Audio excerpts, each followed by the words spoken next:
Here we are at the estate sale in Cheyenne, Wyoming. I'm very excited to see what they've got. The pictures look like fun. It looks like a 70s era house, but who knows what we'll find. Okay, interesting crystal pattern actually, but it's a no name. If it had a name, I'd take it to Seattle. It seems to be selling there now. I see little bags full of fun stuff, but nothing really cool and vintage for the price. That chair is very 70s with that crushed harvest gold color. Let's see what these are. Ooh, yes, I like these. These are from the 50s. These are the Wheaties car badges for Dodges and Plymouths and DeSotos and Hudsons and Studebakers and all sorts of cars we don't have anymore. They're in the original cellophane too, which is pretty cool. But I think the price is higher than I want to pay, unfortunately. So I guess we'll put those back in a proper pile. I try to put things back where I see them because, you know, things get tossed around at estate sales. This vase is a pretty color. It's a nicely finished piece, but it's relatively contemporary. This is no older than 20 or 30 years at most. And then this one is also pretty new, although it does have a label, and it is a Bohemian glass piece. Ooh, this is cool. I like pencil sharpeners, and this is in a different style from the 1940s, very deco. I see another one on the back table, and I think I'll take both of them. Ah yes, brass flatware sets, mainly made in Thailand and mainly brought here by GIs during the Vietnam era. But there are collectors now because brass is cool. And another thing I associate with the West Coast are these. These are glass fishing floats from Japan. And it's neat to have a whole tray, but yeah, their price is a little higher than I would really want to pay. The flag is from the Bicentennial. Some people like those, it's a neat look. And let's see what's in the kitchen. It looks a little stripped. This is the last day of this sale. Oh, but I like these. I just got a set in orange, though, and the orange color is a little hotter and more fun. I'm being kind of selective because I have a lot of stuff. A lot of stuff that you're going to find in a house is larger, and I only have so much room in the car, otherwise I'd take this set of club cookware. Star Stoneware was out of Crooksville, Ohio, and they made this very nice large crock. And, you know, they have it priced maybe closer to retail, but it is the sort of thing that would sell around here. So let's go downstairs. So many people bought grandfather's clocks and grandmother's clocks, which are the ones that are under 6 feet tall in the 1970s. Other people made them out of kits. Beautiful, but a big piece of furniture, and people just don't really take the space for these now, so the prices are very low. I really do look for owls. I have a friend, Naomi, who's going to be doing Rose City Vintage with me, and she loves owls. But these with the flat felt are probably 1970s or 80s, and I really prefer the cast iron bookends to the wood ones, typically. Big old German beverage set from the 70s there, and I like the globe. Does it do anything, or is it just an ornament? Sometimes these open up. Believe it or not, reel-to-reels are very collectible. A lot of people still like to record this way and play back, and so a decent one like this should sell for about $150 or more. This one's got all its paperwork. It looks like it'd be in good working order, but their price on it is not really visible. So I'll have to ask. If I decide I can take something as big and heavy as this in my rather full van, I will. Sometimes the graphics on the box are the big selling point. The Happy House, but they're just votive candles, so they're not any big deal. These, on the other hand, are nice. These are Rosenthal. At least they had crystal made for them and put their label on them, and they're in the original box. Wow, I'm so surprised these are still here. The Sommerso birds and a lot of this mid-century glass. I really expected this to be gone.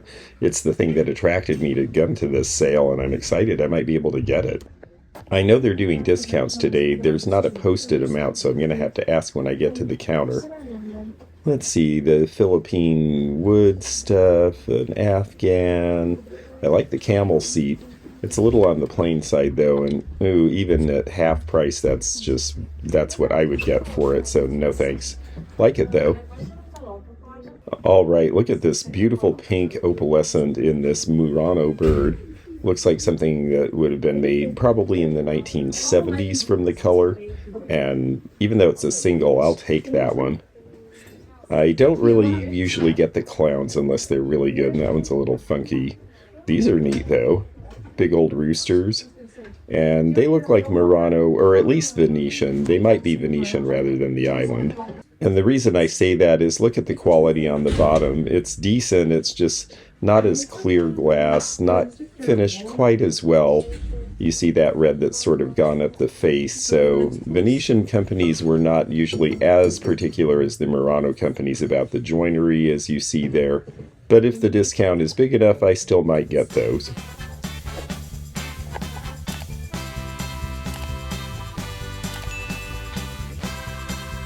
Who knew Pennsylvania had a Grand Canyon? Apparently somebody went there in the 1950s or 60s and got this souvenir plate. I do see a return to neoclassicism, and these are, well, not brand new, but they're not Parian ware and they're not something really old and special. This, on the other hand, I love. I'll bet it's West German. It has the look of that. Some of these West German pieces, especially the lava glazes, are selling for big money. Oh, wow. Yeah, I'll take this. Even if this wasn't on sale, I would take it. I don't recognize that company name. I know that there's one, I think it's Offenbach, if I'm not mistaken, that's selling for good prices in the lava glazes, but regardless of who made this, the price is right. Nice alabaster or marble-based lamp, likely to have been made in Italy around 1970. I would get this if I had room in the car. It seems like a good deal.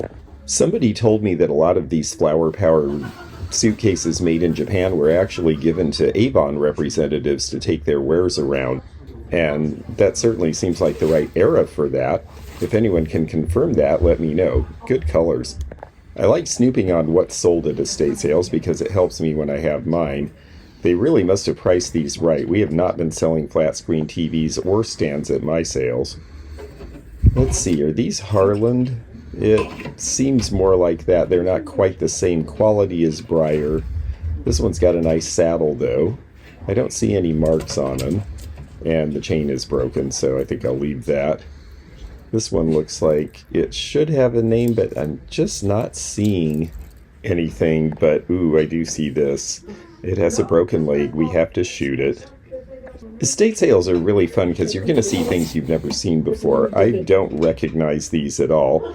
They look like they're plastic and probably 1980s or even 90s, so not something I necessarily would buy. But these retrospective books are fun. The little plastic figure is cute, but I only buy the ones that are risque. Little German piece, West German actually, according to the label of crystal, but I only get the ones with the red birds. This looks fraternal and it's Beta Sigma Phi, and looks like it was probably done in the 1950s or 60s. I don't have a lot of luck with those though. I do like these Mexican onyx bookends I see over here, and someone did tell me that it's half price today, and ooh, half of 10. Well, that's a great deal. I'll take those. Alright, this is a reproduction. It's too lightweight. The originals were a much heavier casting. This is a lightweight aluminum reproduction and much thinner than the originals. The originals are worth over 100 though. My dad brought back geisha dolls for both of my sisters when he went on his Westpac cruise in the 60s. This is in great shape. I see occasional buyers for them, but there seem to be more supply than there are customers at this point in history. Definitely a 70s split-level house, and I see paint by numbers, and these are selling pretty well for me. The snow scenes might be a little out of season, and the fall scenes too, but if the price is right. And let's see what this is. It looks like the Last Supper done in some sort of a metal relief, but that looks a lot newer than what I would generally want to sell, especially the framing. Okay, this room is pretty stripped. Now I see a half-off sign down on the floor. It's the first one I've seen. If I'm doing half-off, I proclaim it from the rooftops. I want people to take this stuff away. Love the deep oranges in this. I'm not saying it's a great piece of art. I'm looking to see if there's a signature or if it's a factory piece. It's hard to tell. But I still really do like the color a lot. Let's see what else is in here. Ooh, very 70s looking furniture. This is the kind of thing people are painting out now. And these vases are German. This is also 1960s or 70s. Turned wood, a lot of work went into them. You see furniture done this way as well that came over from Germany, generally with tourists, or again, people who were stationed there. If you're in the military and you're stationed abroad and you buy stuff, you get to bring it all back for free. The gingham dog needs a calico cat as a draft extruder. Clothes look kind of ordinary. I do look at blankets and linens though. Ooh, an Afghan, and pretty colorful. That one's more 70s colors. I've got a lot of Afghans right now, but they are selling, and actually they do sell out west, and I've sold them at Rose City Vintage before, so I might be in the market if I find something in a color I like. I've got a couple already though. If you're at an estate sale and you see stuff on price, look at the walls, because sometimes they'll have a price list like this. The linens get a little confusing. I mean, what's large and what's small is kind of subjective, but if I'm reading this right, I think these Afghans are considered blankets. They were $10 each, so now they'd be $5 each, and at that price I'll take a few. All right, let's see what else we have on this linen-covered bed. In the box, oh, crochet thread. All right, useful, but not really collectible, even though it is old. I like the blue Afghan. I don't have a lot of blue. Someone's 1960s party dress. That's cute. Wow, they still have all the paint by numbers that were in the pictures too, and I see why, because the prices are high, but this big one with the lighthouse at half price, I think that one would sell for more than they have on the tag. I wonder if they wore this little yellow veil with that dress we saw for the spring fling back in 1964 or whenever. I don't see any other hats though, and veils are hard for people to wear these days. More of this kind of furniture. Oh, and a Thomas Kincaid, the painter of light.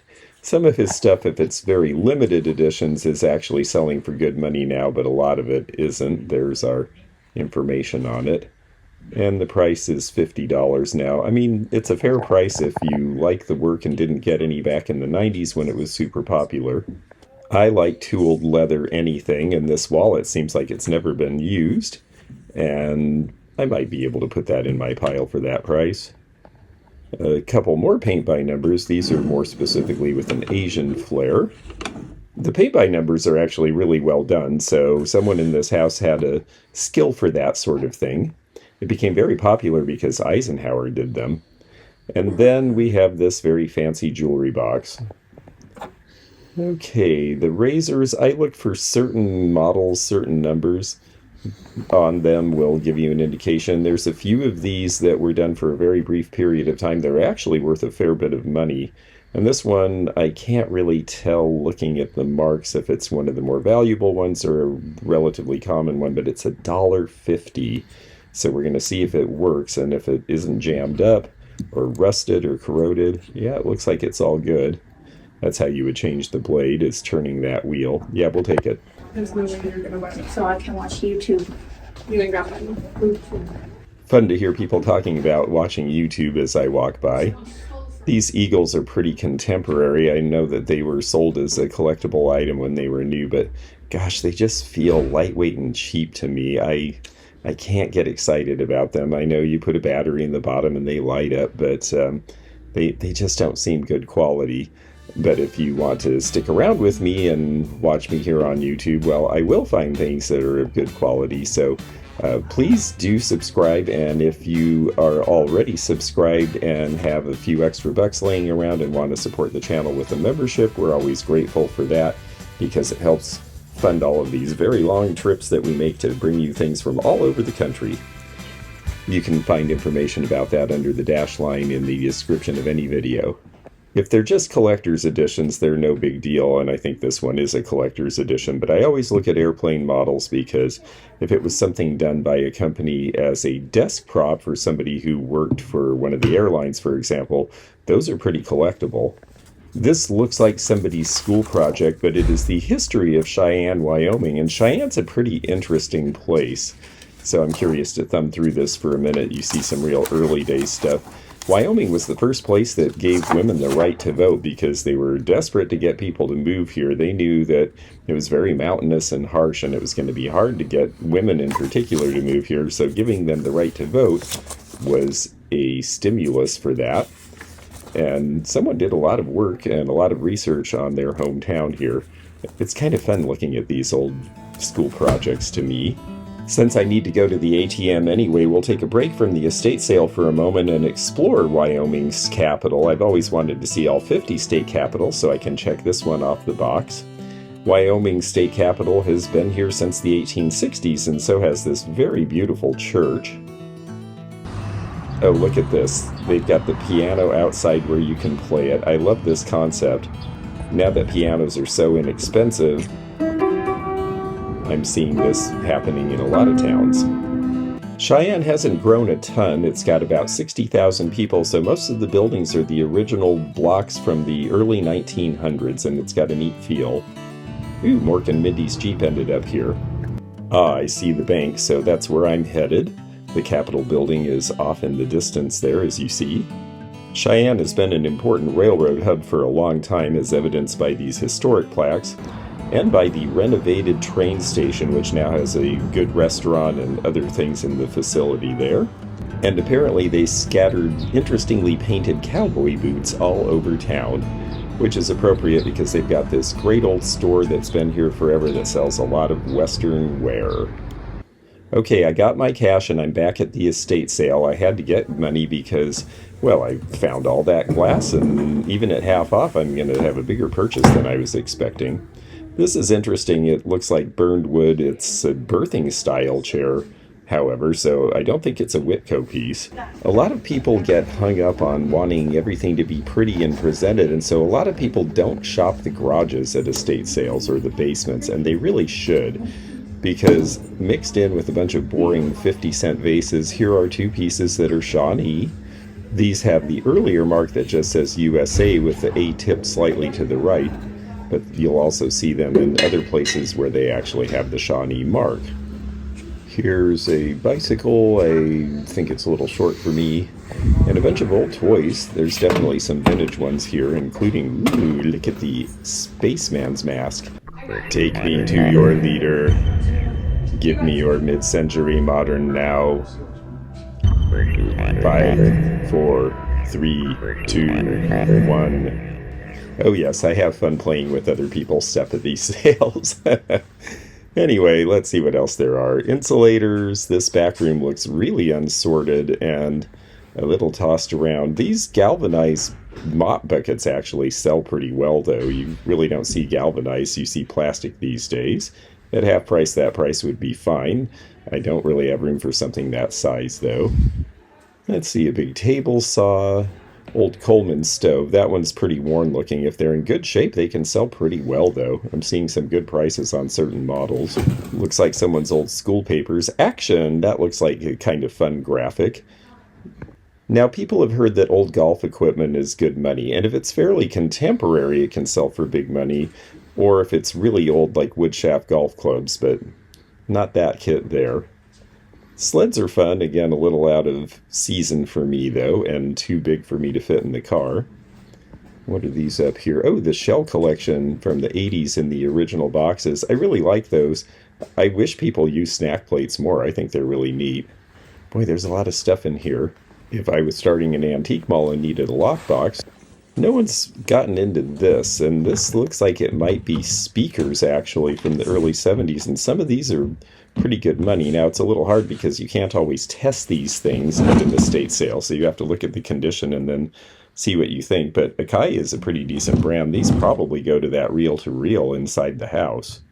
All right, let's see what else. A bunch of toys, a bunch of luggage, a bunch of drawers. At estate sales, drawers and cupboards get shut, and so it always pays. If it doesn't say it's off limits and it's not taped shut, then feel free to open because things are hidden in there. I see a barometer, some honing pieces. I'm not seeing anything really great so far, but you never know. I've found cool stuff in drawers that were pushed shut where it's the last day of the sale and nobody has seen the stuff because nobody thought to look.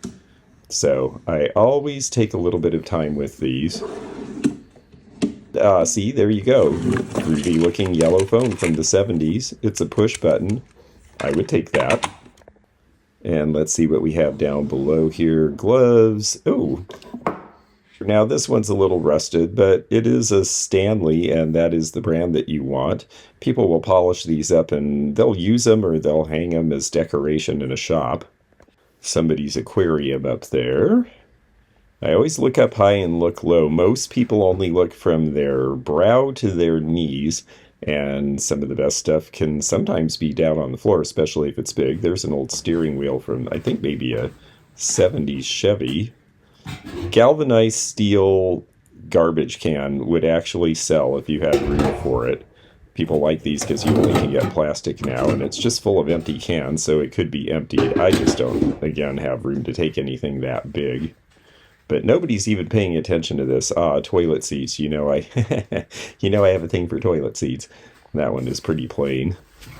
Old car radio. If it was a really old car radio with a Ford or Chevy or GM emblem of some sort on it, I might be interested.